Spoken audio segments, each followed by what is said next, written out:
তিতুমিরের শিক্ষার্থীরা রাস্তায় নেমেছে।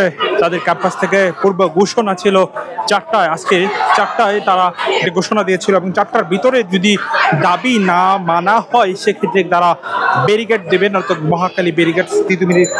তিতুমিরের ঠিক সামনে যে আমতলি রয়েছে সেই আমতলি তারা যান চলাচল বন্ধ করে দেবেন। ইতিমধ্যে তিতুমিরের সামনে মহাখালী টু গুলশানের যে সড়কটি রয়েছেন সেই সড়কটি বন্ধ করে দিয়েছে এবং সেখানে কিন্তু যান চলাচল একদমই বন্ধ রয়েছে।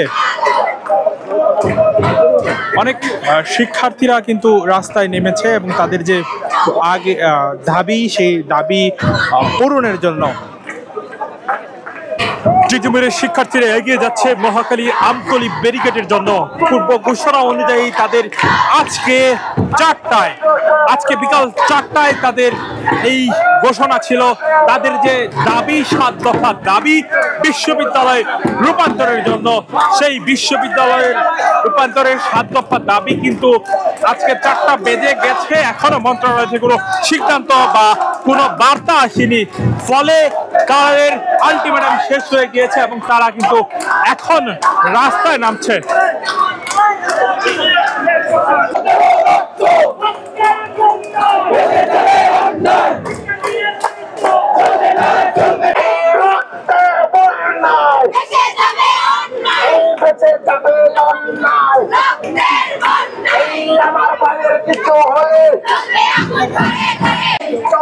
পূর্ব ঘোষণা অনুযায়ী কলেজের শিক্ষার্থীরা খুব সুশৃঙ্খল ভাবে তাদের মিছিল নিয়ে যাচ্ছে মহাখালী আমতলির দিকে। এই মুহূর্তে শিক্ষার্থীরা কিন্তু তাদের যে ক্যাম্পাস তিতুমির কলেজ, সেই তিতুমির কলেজ থেকে বের হয়ে মহাখালী আমতলির দিকে যাচ্ছিলেন তারা। আমরা একটু সরাসরি দেখানোর চেষ্টা করছিলাম আপনাদেরকে। 7 দফা দাবি যতক্ষণ পর্যন্ত মেনে নেওয়া না হবে ততক্ষণ পর্যন্ত শিক্ষার্থীদের এই আন্দোলন এবং আন্দোলনের সাথে তাদের যে অনশন রয়েছে সেই অনশন চলমান থাকবে। খুব সুশৃঙ্খল ভাবে এগিয়ে যাচ্ছে তিতুমির কলেজের শিক্ষার্থীরা। এই মুহূর্তে আপনাদের দেখানোর চেষ্টা করছিলাম, সামনে তাদের নারী শিক্ষার্থীরা রয়েছেন এবং পেছনে কিন্তু ছাত্ররা রয়েছেন এবং আমরা দেখতে পাচ্ছি তারা কিন্তু কিছুক্ষণ আগে একটি বক্তব্য দিয়েছিল মিছিলের ঠিক পূর্ব মুহূর্তে।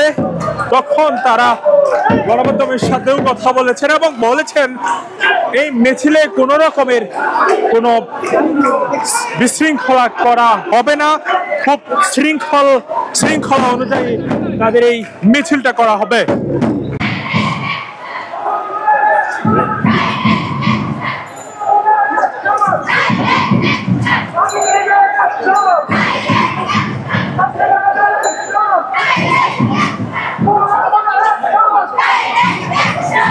দেশের সবচেয়ে কম খরচে এবং সহজে বুকিং করুন প্রবাসীর হেলিকপ্টার।